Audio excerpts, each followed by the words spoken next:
Quel sort pour le MINISO du Centre de promotion artisanale de Cotonou après le déguerpissement annoncé des actuels occupants du CPA entre relogement et disparition? Notre rédaction s'intéresse donc au sujet. Les producteurs du Monokoufo rivalisent d'ardeur et de détermination pour obtenir cette année une agriculture florissante, mais font face au manque d'intrants agricoles sur le terrain. C'est le constat fait par notre antenne régionale Monokoufo. Le point à suivre dans cette édition. Et puis en interactualité, un prêtre a été condamné à 30 ans de prison.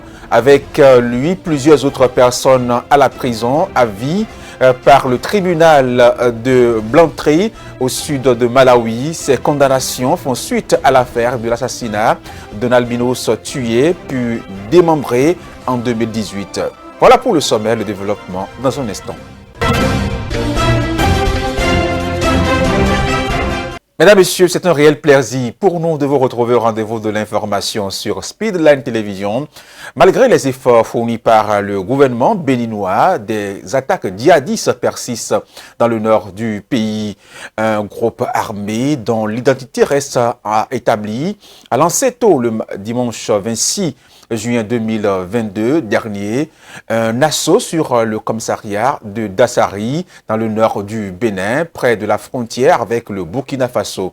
2 policiers ont été tués et 2 terroristes neutralisés. En dehors des pertes en vies humaines, les dégâts matériels ont été également enregistrés. Des Béninois se sont prononcés sur la crise sécuritaire au nord du Bénin. Suivons-les. Le Bénin, depuis que j'existe sur la planète, je n'ai jamais eu à entendre les djihadistes au Bénin. Nous ne sommes pas cruels. Ceux qui viennent tuer nos frères, ceux qui viennent avec leurs armes faire du désordre dans ce pays, dans le pays du monde entier, vous péchez contre la loi de du monde. Vous n'aurez jamais la paix du Christ. Vous êtes maudits. C'est dommage, c'est un problème sérieux qu'on doit prendre aussi au sérieux. Et c'est l'affaire de tout le monde. On ne va pas laisser seul le gouvernement gérer ça. Parce qu'à un moment donné, il se pourrait qu'il soit incapable de la bonne gestion de ce problème. Donc, nous devons prendre part, nous devons participer aux solutions adéquates par rapport à ces djihadistes-là. Et nous avons constaté l'effort remarquable du gouvernement à travers donc les recrutements par-ci par-là pour quand même désamorcer un peu ce qui se passe là-bas.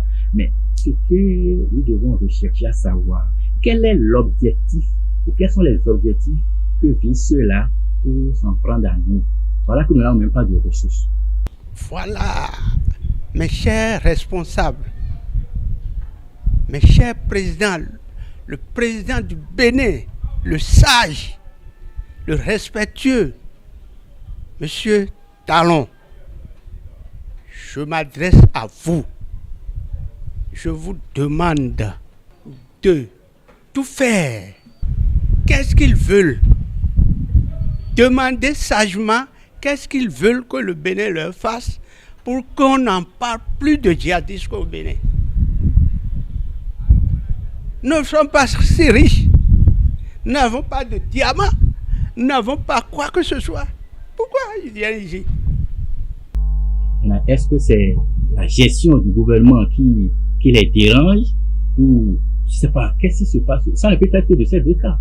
Soit ils sont à la recherche des ressources minières ou bien c'est la gestion du président qui les dérange et ils veulent déstabiliser. Nous ne savons pas. Donc, recherchons leurs objectifs et cherchons à collaborer puisque nous devons savoir d'une part que ils sont dans les villages. Ils cohabitent avec les villageois. Si ceux-là aussi pouvaient quand même dénoncer d'une manière ou d'une autre ces étrangers, parce que quand on voit un étranger dans un village, on doit pouvoir le connaître. Ils pouvaient dénoncer, ce serait bien. Nous ne tuons pas. Nous faisons quoi que ce soit. Les sélections fait correct. Et ça fait que tout le monde a envie de venir au Bénin. On n'a jamais vu un Béninois avec fusil tirer sur ses voisins. Nous ne faisons pas de massacre. Les agents de renseignement, il faut qu'ils soient également renforcés, qu'ils reçoivent assez de formation. Les agents de renseignement, surtout ça, c'est une affaire de renseignement ici.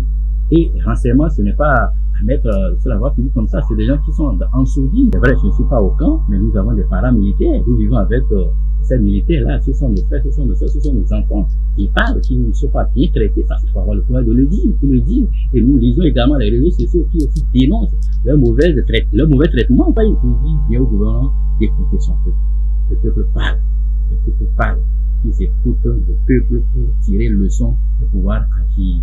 La campagne agricole 2022-2023 suit son cours sur toute l'étendue du territoire national. Dans le département du Mono, des producteurs rivalisent d'ardeur et de détermination pour obtenir une agriculture florissante.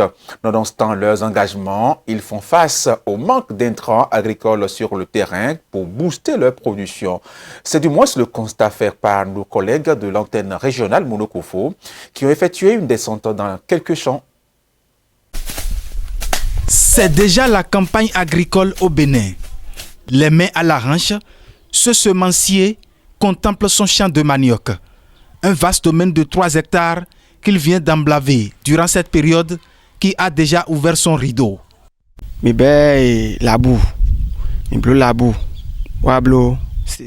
Nous avons démarré par le labour et le semis.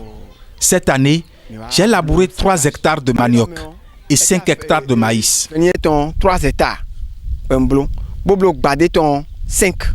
Tout comme lui, nombreux sont ces exploitants agricoles qui s'affairent en ce moment où ils ont le vent en poupe. La campagne agricole est la période durant laquelle s'accomplit un cycle végétatif normal, compris entre le début des semis et la récolte pour les cultures annuelles.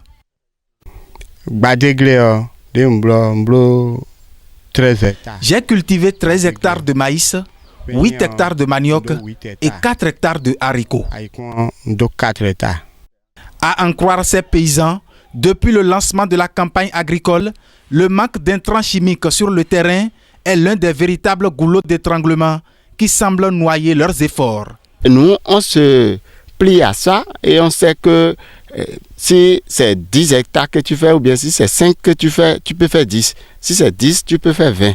Et finalement, on demande, on dit vraiment, il n'y en a pas. Donc, ça devient une difficulté.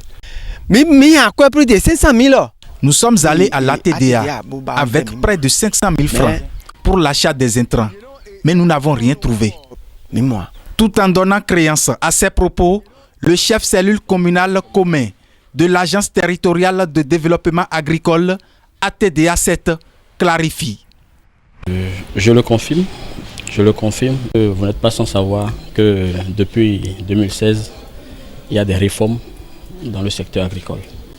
L'ATDA n'a pas comme prérogative de vendre de l'engrais aux producteurs. Ce n'est pas de nos prérogatives. Nous faisons la promotion des filières. Je ne sais pas si vous voyez, mais nous ne vendons pas l'engrais. Dans nos programmes de développement des filières, nous pouvons prévoir certaines subventions par rapport à chaque filière. Nous prévoyons des subventions où nous facilitons l'accès à certains types d'intrants. Je ne sais pas si vous voyez, mais nous ne vendons pas de l'engrais. L'équivoque ainsi levé, dans le but de satisfaire ces agriculteurs obsédés par l'accroissement de leur production cette année, il propose l'option suivante. Il y a les engrais liquides qui existent aujourd'hui. Il y en a plein. J'ai même facilité l'accès à ces engrais liquides à ceux qui ont voulu.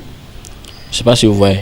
Et laissez-moi vous dire, ces engrais liquides, c'est parce que ça s'avère parfois même plus efficace que les engrais granulés NPK et urée et autres là auxquels nous sommes habitués. En dehors de la situation relative aux intrants agricoles, d'autres préoccupations viennent rallonger la liste des difficultés auxquelles font face ces producteurs sur le terrain. Les projets sont constitués, élaborés et puis en bonne et due forme. Mais ça ne vient pas directement vers les agriculteurs, les meneurs de l'activité même. Et puis quand on vient vers nous, là, et on te parle, bon, on t'explique la chose, tu adhères et tu acceptes, mais finalement on voit que ça nous recule encore. Ils collectent des sous chez nous, Mais en retour, nous n'avons rien. Ce sont des manœuvres qui nous arrièrent. Pour cette campagne agricole, le gouvernement ambitionne une agriculture d'envergure, une dynamique que ces exploitants agricoles se disent prêts à accompagner. Mais ils ne demandent que le regard bienveillant de l'État pour pouvoir sauter le verrou des mots qui tentent de freiner leur élan. Et bientôt, les artisans vont libérer le centre de promotion de l'artisanat de Cotonou pour la réalisation d'un géant projet gouvernemental. En attendant donc le réaménagement du centre, des boutiques sont déjà construites en face de la bourse de travail de Cotonou, ceci pour accueillir clients et vendeurs. Mais qu'en est-il du mini-zoo de Cotonou érigé dans le CPA de Cotonou entre relogement et disparition? Notre rédaction s'intéresse donc au sujet. Vous aurez le détail avec Romaric Dossa et Pierre Akakou. Plus d'une vingtaine de boutiques sont érigées le long de la ruelle de la Bourse du Travail. Elles s'étendent le long de l'espace longeant la clôture du camp Guézo. Si les artisans du centre de promotion de l'artisanat de Cotonou n'attendent que la finition des travaux, des visiteurs s'interrogent sur la situation du mini-zoo du CPA. Va-t-il être aussi relogé? La grosse interrogation. Tout est dans la manière. Tout est dans la manière. Si le gouvernement veut que ce zoo soit une référence, soit garde toujours sa place de primeur, nous on est disponible. On connaît, on n'a pas besoin d'aller encore apprendre quelque part. On connaît le travail, on va s'y mettre et puis ça y est, le gouvernement même sera content de nous. Donc le vrai problème, c'est d'abord, est-ce que le zoo va disparaître? Si le zoo ne va pas disparaître, je suis un compétiteur né. Je crois que le temps nous donnera raison. Dans cet espace d'environ 0,5 hectares, la trentaine d'espèces animales présentes retient peu l'attention du public. Pour le gestionnaire du zoo, ce n'est pas des projets de restauration du parc qui ont manqué. Cependant, les engagements se sont souvent heurtés à des situations parfois incomprises du responsable du zoo. Je crois que le dernier mot doit revenir à l'État. Le dernier mot doit revenir à l'État. Et je crois que le président Patrice Talon ne dira pas le contraire. Surtout que quelqu'un l'a déjà dit, gouverner c'est prévoir. Et il était déjà venu pour faire le constat et m'a promis, si on me trouvait un autre site beaucoup plus grand, avec une subvention, si je prenais, je lui avais répondu oui. Je crois que ce n'est pas moi qui va négliger, puisque partout il a passé et il a fait des promesses, il les a réalisées. Et je crois que tous les enfants du Bénin, tous les écoliers, les collégiens et consorts du Bénin ne seront pas déçus parce que le président forcément doit penser à eux. Et d'ailleurs, tous les jours, il pense à eux. Pourquoi ne pas réhabiliter le zoo? Soit on réhabilite le zoo, soit on nous trouve un autre site comme il a promis et ça va continuer.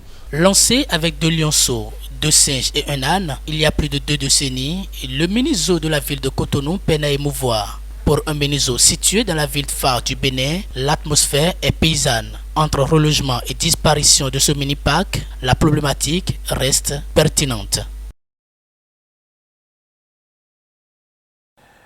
La création d'un cadre de concertation des anciens chefs d'État et présidents d'institutions annoncé par le président de la République Patrice Talon à l'issue de sa rencontre avec Thomas Boniaï continue toujours de susciter des réactions dans l'opinion publique.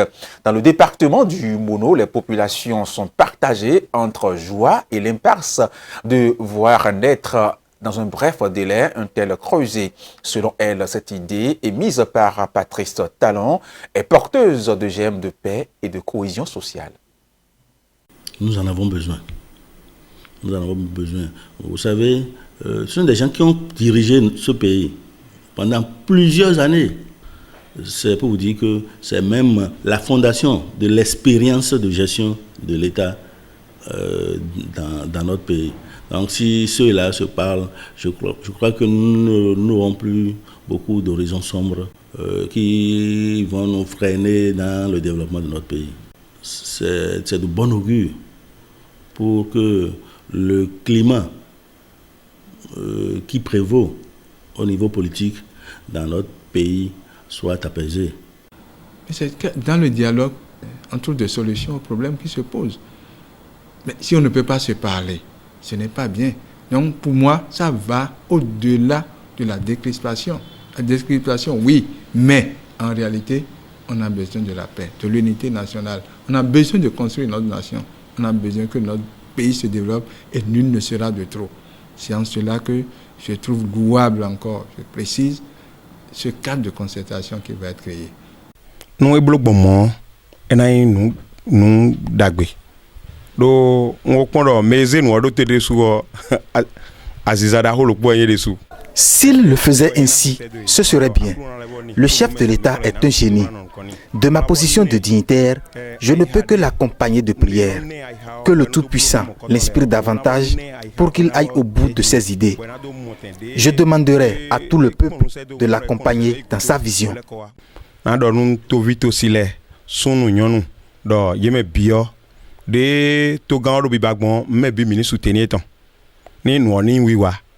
Si ce cadre-là existe et que ça doit perdurer, je crois que beaucoup de problèmes seront résolus déjà en amont, avant que d'autres problèmes n'arrivent. Vous savez, nous avons la cherté de la vie aujourd'hui. Le gouvernement fait beaucoup, beaucoup même, plus que d'autres pays. Mais la touche des anciens présidents peuvent aussi apporter quelque chose. Eux autres, pendant leur mandature, ils ont été à l'épreuve du pouvoir. Ils savent ce qui s'était passé en leur temps et peuvent apporter leur contribution à ce que le nouveau pouvoir fait actuellement. Quand il y a des tiraillements, ça ne bouge pas. Vraiment, je suis très content que ce cadre puisse naître dans des délais brefs. Je voudrais que ça, dès demain, même si ça peut naître, ça serait une bonne chose. La cohésion, imaginez si ces présidents s'entendent, tous ceux qui sont derrière sont obligés de se replier. Donc, il y aura la paix, il y aura l'évolution. Les gens vont travailler dans la paix, les gens vont aller dans le sens de l'évolution du pays et on ne cherche pas mieux que ça. Le 8 janvier 2023, on va avoir des élections législatives. Et donc, il faut travailler pour ramener la paix, la quiétude au niveau de la nation. Et ce travail n'est pas nihilo sans quand même prendre l'avis des anciens chefs d'État. Parce que, comme vous le savez, ceux-là, ils ont leurs partisans, ils sont dans le pays, ils sont aimés aussi. Et je pense bien que leur avis envers les partisans, je crois que cela peut contribuer à diminuer un peu les tensions peut-être qui sont en train de se préparer. Et si le chef de l'État est dans la vision de ramener la paix définitivement au pays, je pense bien que c'est une bonne initiative quand même.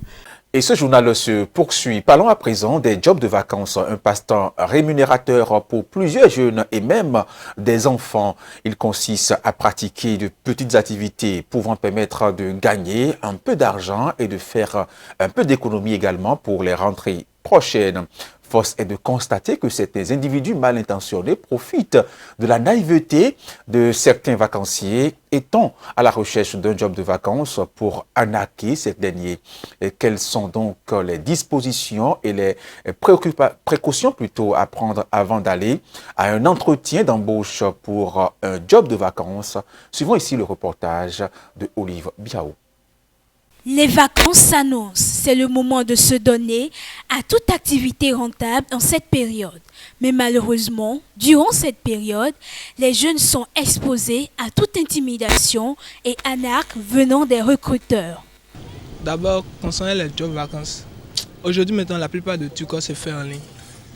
Donc difficilement, on ne sait pas si c'est vrai ou c'est faux. Il y a pas de qu'on appelle de source. Donc quelqu'un peut te donner un faux numéro, tu appelles, on te convainc, on fait tout. Aujourd'hui maintenant rien n'est plus comme avant où on passait dans les fonds, on affichait des affiches, on dit job vacances, on appelait. Non, aujourd'hui c'est quand on t'écrit que il y a job, il y a fait ci. Donc nous les jeunes on est naïfs, on ne sait pas comment faire. On cherche du travail, donc on est obligé de participer. Même si on dit frais d'inscription, c'est 12 000, 10 000, on paye parce qu'on veut quelque chose.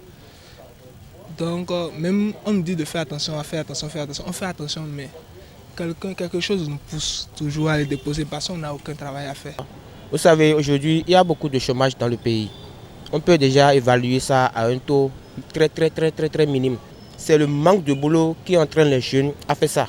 Mais ce n'est pas bon. Il faut que le gouvernement pense d'abord à ça, créer des petits jobs. Mais actuellement, je sais qu'il y a des jobs dans le pays, mais les gens sont déjà habitués à des gains faciles et ne veulent pas se gêner pour trouver ou bien pour gagner de l'argent à leur propre sueur. Bon, mais par exemple, ça m'est arrivé une fois. Quelqu'un m'a dit de venir travailler. Quand j'ai commencé avec la personne, il m'a dit, je vais te payer 5 000 la journée. Maintenant, j'ai commencé. Quand je finis la journée, je viens, il me remet 1000 francs ou bien 2000. Quand j'ai fait 2 jours, j'ai vu que cette personne n'est pas sérieuse. En même temps, j'ai fait demi-tour, je ne suis plus allé. Je n'ai plus contacté. Mais je sais que la personne là, ce n'est pas quelqu'un de sérieux. Donc, avoir le comportement de la personne, toi-même là, tu peux déjà commencer par voir si la personne là est sérieuse ou pas.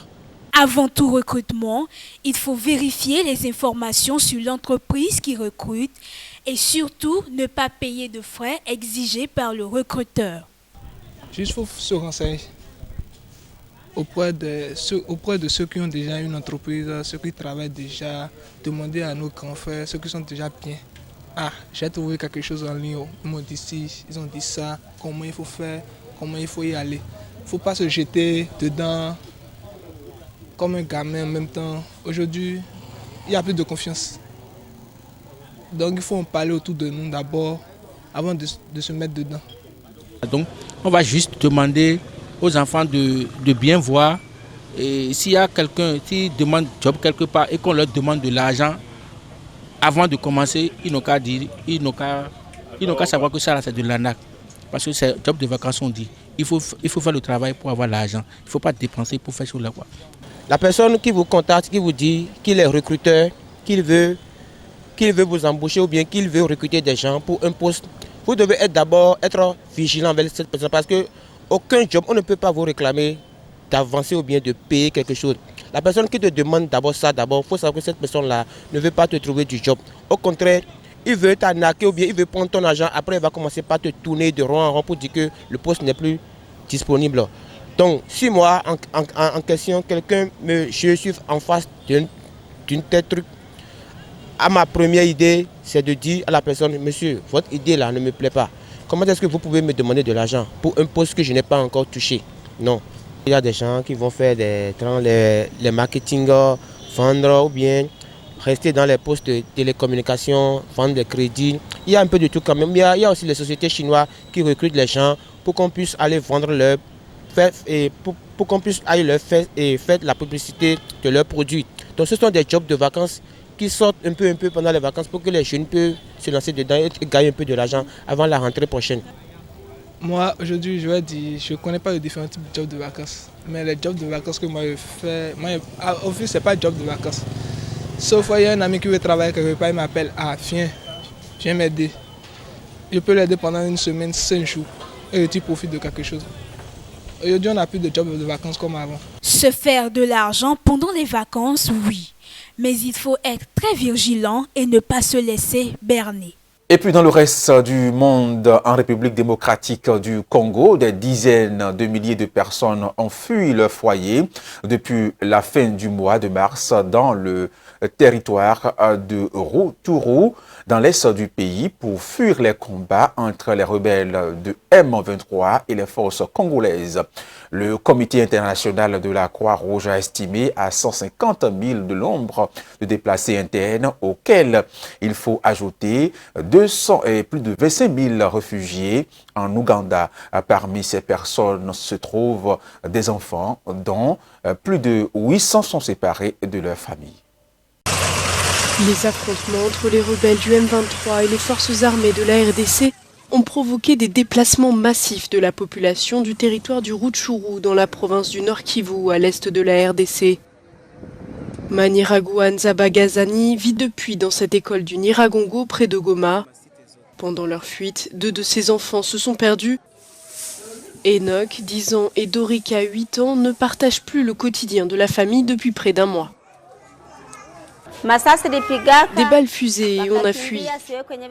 En route, 2 de mes enfants se sont égarés, je ne les ai plus jamais vus et je ne sais même pas où ils sont. J'ai perdu Dorika et Enoch et quand je pense à eux, j'ai mal au cœur. et je prie pour que Dieu les protège où qu'ils soient. Je ne sais même pas s'ils sont encore en vie. Mon enfant passait la nuit chez les voisins quand tout à coup, à 3 heures du matin, il y a eu des crépitements de balles. On a pris la fuite avec ceux qui étaient avec moi. Je n'ai pas eu de nouvelles de lui depuis. Tout ce que je veux, c'est revoir mon enfant. Selon le CICR, plusieurs enfants ont été séparés de leur famille. Raphaël Tenot, responsable de la sous-délégation de Goma, parle des chiffres alarmants. Plus de 800 enfants qui sont pour l'instant non accompagnés, c'est-à-dire qu'ils ont perdu la trace de leurs parents, de leur famille. Il s'agit d'enfants qui se sont retrouvés dans les déplacements avec des gens que parfois ils ne connaissaient pas et qui maintenant recherchent la trace de leurs parents. Selon l'UNICEF, plus de 158 000 personnes, dont près de la moitié composée d'enfants, ont été déplacées dans les territoires de Rutshuru après l'intensification des affrontements armés fin mars. 12 personnes, dont un prêtre, ont été donc condamnées à de lourdes peines de prison le lundi 27 juin dernier à Malawi pour avoir assassiné et décapité un albinos. L'affaire remonte en 2018 lorsque McDonald Massamba, un albinos de 22 ans, a été attiré dans un piège macabre orchestré par son propre frère. Dans son verdict, la juge a conclu que ce maître était motivé par le handicap du défunt, à savoir l'albinisme. Un tribunal du Malawi a condamné lundi un prêtre catholique à 30 ans de prison et plusieurs autres personnes à la prison à vie pour le meurtre en 2018 d'un homme atteint d'albinisme. Selon la juge, le père Thomas Muhosha avait prévu de trafiquer les organes de la victime âgée de 22 ans, espérant en tirer un bénéfice financier. Pour les 7 chefs d'accusation, dont un pour meurtre, les inculpés ont été condamnés à la prison à vie, alors que les peines devaient être concurrentes. Au total, 12 personnes ont été condamnées à diverses peines pour le meurtre de McDonald Masumbukon, et parmi eux figure le frère de la victime. Les condamnés ont profité du besoin psychologique d'amour du défunt, a déclaré la juge dans sa décision. Je pense que c'est une leçon pour tous les Malawites. Cette tendance à tuer de façon barbare les personnes atteintes d'albinisme doit cesser immédiatement. Car nous sommes aussi des êtres humains. Nous devons profiter de la vie comme tout le monde. Depuis 2014, le Malawi a subi une vague d'agressions contre les personnes atteintes d'albinisme. Des parties de leur corps sont utilisées dans des rituels dits de sorcellerie, au nom de croyances superstitieuses qu'ils apporteraient richesse et chance. En Ukraine à présent, face au risque de perturbation des livraisons de gaz russe, l'Autriche, l'Allemagne et la France se préparent donc à rouvrir des centrales à charbon. Le conflit en Ukraine et ses conséquences économiques et énergétiques semblent menacer l'ambition climatique de l'Union européenne. Pour les défenseurs de l'environnement, la guerre en Ukraine ne doit pas servir d'excuse pour une remise en cause du pacte vert européen. L'Autriche se prépare à rouvrir dans le sud du pays cette centrale à charbon. Fermée en 2020, elle pourrait reprendre du service pour faire face au risque de rupture d'approvisionnement en gaz russe à cause de la guerre en Ukraine et des sanctions imposées par l'Union européenne. Vienne veut parer à tout risque possible. Nous nous préparons au fait que nous n'aurons plus la même certitude quant au flux de gaz auquel nous nous sommes habitués ces dernières années et décennies, et que tous les moyens possibles pour remplacer l'utilisation du gaz seront mis à contribution. Le charbon est une possibilité particulière, disons-le ainsi, et pourrait contribuer à réduire la consommation de gaz. L'Autriche n'est pas le seul État membre qui se prépare à relancer ses centrales à charbon. L'Allemagne et la France ont fait des annonces identiques au risque d'aller à l'encontre de l'objectif européen de réduire d'au moins 55% les émissions de gaz à effet de serre d'ici 2030. Le conflit en Ukraine et ses conséquences économiques et énergétiques semblent menacer l'ambition climatique de l'Union. C'est ça qui est assez choquant, c'est qu'on s'autorise à revenir en arrière, à avoir des centrales, à rouvrir des centrales qui sont 2 fois plus polluantes que des centrales au gaz. On s'autorise ça plutôt que plaider pour une baisse de consommation et plaider de façon vraiment très active, c'est-à-dire en faisant des campagnes publiques comme ça a existé dans le passé. Pour les défenseurs de l'environnement, la guerre en Ukraine ne doit pas servir d'excuse pour une remise en cause du pacte vert européen. Elle doit au contraire pousser les États membres à agir plus vite. Malgré les brèches climatiques qui se font jour, les 27 devront nécessairement poursuivre la transition s'ils veulent respecter leurs propres engagements. Les choix d'aujourd'hui devraient donc déterminer l'ampleur de l'accélération qu'il faudra réaliser d'ici 2030 afin de parvenir à la neutralité carbone en 2050. C'est tout pour cette édition, mesdames et messieurs. Merci de l'avoir suivi. Restez fidèles au programme de Speedline Télévision. Portez-vous bien, prenez soin de vous, des autres également, et que Dieu nous garde.